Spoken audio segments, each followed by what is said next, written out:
आज आम्ही अण्णा बनसोडे यांच्या मतदारसंघामध्ये माझी लाडकी बहीणच्या निमित्तानं ही स्वाक्षरी मोहीम राबवलेली आहे. आदरणीय अजितदादांनी 10व्यांदा अर्थसंकल्प मांडत महाराष्ट्राला आणि महाराष्ट्राच्या जनतेला भरभरून दिलं, पण सर्वाधिक जर कोणाला दिलं असेल तर आमच्या मातृशक्तीला दिलं. दादांनी लाडकी बहीण असेल, लेक लाडकी असेल, पिंक रिक्षा, अन्नपूर्णा योजना या माध्यमातून महिलांना जे काही दिलं त्याच्याप्रती कृतज्ञता व्यक्त करत असताना महाराष्ट्रातून मोठ्या प्रमाणात ही वॉल सिग्नेचर राबवली जाते आहे आणि या माध्यमातून पाठिंबा देत ही योजना अतिशय उत्तम आहे आणि ती पुढे 5 वर्ष चालू राहावी यासाठी आम्ही पाठिंबा देतो आहे. अशा पद्धतीने महिला यामध्ये सही करून त्यांचा पाठिंबा दर्शवतात. आज पिंपरी चिंचवड, आकुर्डी भागामध्ये, आता मोशीमध्ये अशा ठिकाणी अनेक वॉल सिग्नेचर्स ठेवलेले आहेत आणि उत्तम प्रतिसाद या मोहिमेला मिळतो. ताई, तुम्ही एक तक्रार केली होती, काही लोक सोशल मीडियावरती चुकीचे फोटोज व्हायरल करतात, त्यांना अटक केलेली. अशा लोकांना काय शिक्षा झाली पाहिजे, काय अपेक्षा आहे? खरं तर राज्य महिला आयोगाचे अध्यक्ष म्हणून असेल, राष्ट्रवादी काँग्रेस पक्ष आदरणीय दादांच्या या माध्यमातून काम करत असताना आम्ही आमची विचार आणि आमची भूमिका मांडत असतो. यामध्ये विचारांची लढाई विचारांनी जरूर लढावी. त्यामध्ये तुम्हाला काय वाटतं ती वैचारिक भूमिका मांडू शकतात, पण अतिशय खालच्या पातळीला जात अश्लील आणि अश्लाघ्य भाषा वापरत काही जण पोस्ट आणि कमेंट करत होते. यामध्ये मला आवर्जून सांगायचं आहे, प्रोफाईलला असेल, डी पीला असेल, छत्रपती शिवरायांचा फोटो ठेवणारे हे लोक खाली अतिशय घाणेरडी भाषा वापरून अशा पद्धतीने कमेंट कशा करू शकतात हाच मुळात प्रश्न आहे. अशा बऱ्याच लोकांची काही आम्ही तक्रार सायबरकडे दिलेली होती.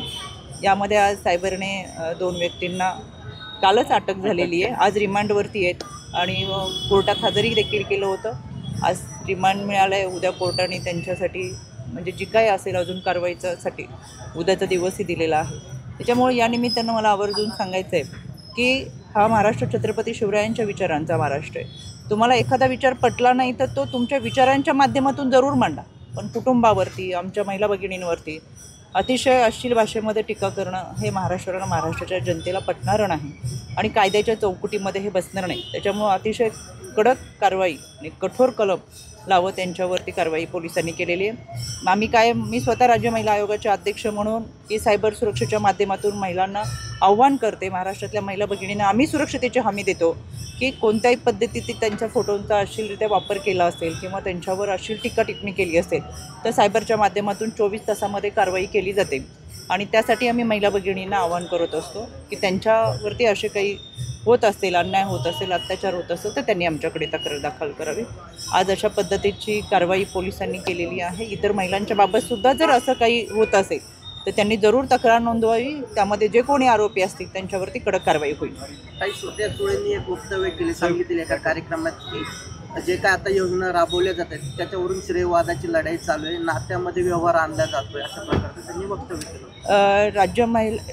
ज्यावेळेस राज्यामध्ये आदरणीय दादांच्या माध्यमातून, महायुती सरकारच्या माध्यमातून ही योजना सुरू झाली, दादांनी ज्यावेळेस अर्थसंकल्प मांडत असताना ती मांडली त्यावेळेसच विरोधकांचे चेहरे पाहण्यासारखे काळे निळे झाले होते आणि जेव्हापासून ह्या योजनेला अतिशय चांगल्या पद्धतीचा प्रतिसाद महाराष्ट्रात मिळतो आहे. आम्ही स्वतः दादांबरोबर महाराष्ट्रात फिरलो त्यावेळेस अक्षरशः चौकात रस्त्यावरती 2-2, 4-4 तास महिला भगिनी थांबायच्या, कारण की दादांना जाताना आपण सांगावं, दादा धन्यवाद, तुम्ही आमच्यासाठी ह्या योजना राबवलेत. उत्तम आणि उद्दंड असा प्रतिसाद या योजनेला मिळाला आहे आणि त्याच्यामुळे यांच्या पोटात दुखतं आहे. यांना माहिती आहे की आपल्याला अशा कोणत्याही पद्धतीचं काम घेऊन जनतेपर्यंत जाता आलं नाही आहे. त्याच्यामुळं लाडकी बहीण योजना असेल किंवा या योजनेवर टीका करणं हा एक कलमी कार्यक्रम आहे आणि या टीका करण्याच्या माध्यमातून हे पैसे मिळाले तर लगेच काढून घ्या म्हणणारे हेच लोक आहेत. आता पैसे पण मिळाले, महिलांनाही ते त्यांनी काढून घेतले त्यांच्या खात्यावरती, तर आता काय करणार? तर उच्च न्यायालयामध्ये जाणारेही लोक आहेत की ही योजना महिलांपर्यंत पोहोचू नये, महिलांना कोणते फायदे मिळू नयेत, त्यांच्या हक्काचे 1,500 त्यांना मिळू नयेत. खरं तर स्वतःचे पैसे मिळाले तर एक आत्मविश्वास दुणावतो, एक आत्मबळ मिळतं, ते मिळू नये ह्याच्यासाठी प्रयत्न करणारी ही विकृत मानसिकतेची ही लोकं आहेत. त्याच्यामुळे टीका टिप्पणी करणं याच्या पलीकडे त्यांच्या हातामध्ये काही नाही आहे. यांचं राजकारण आम्ही फार जवळून पाहिलेलं आहे. आपण काय कामं केले ती 3 कामंही त्यांना सांगता यायची नाही की आपल्या कार्यकाळामध्ये महिलांना सबल सक्षम करण्यासाठी आपण काय योजना राबवल्या होत्या किंवा महिलांपर्यंत पोहोचण्यासाठी किंवा जनतेसाठी काय केलं याची कोणती कामं यांना सांगता येणार नाही. त्याच्यामुळे सध्या टीका करणं आणि जी काही मनातली संकल्पना आहे ती पूर्ण होण्यासाठी दिवा स्वप्न पाहणं याच्या पलीकडे यांच्या हातामध्ये काही नाही. एक शेवट प्रश्न, राष्ट्रवादीचे नेते छगन भुजबळ यांनी एक वक्तव्य केलेलं आहे की मनोज जरांगे ज्या ठिकाणी उपोषण करत होते आंतरवली सराटीमध्ये, ज्यावेळेस लाठीचार्ज झाला ते निघून गेले, परंतु तिथले स्थानिक आमदार आणि रोहित पवार यांनी पुन्हा त्यांना त्या ठिकाणी बसवलं.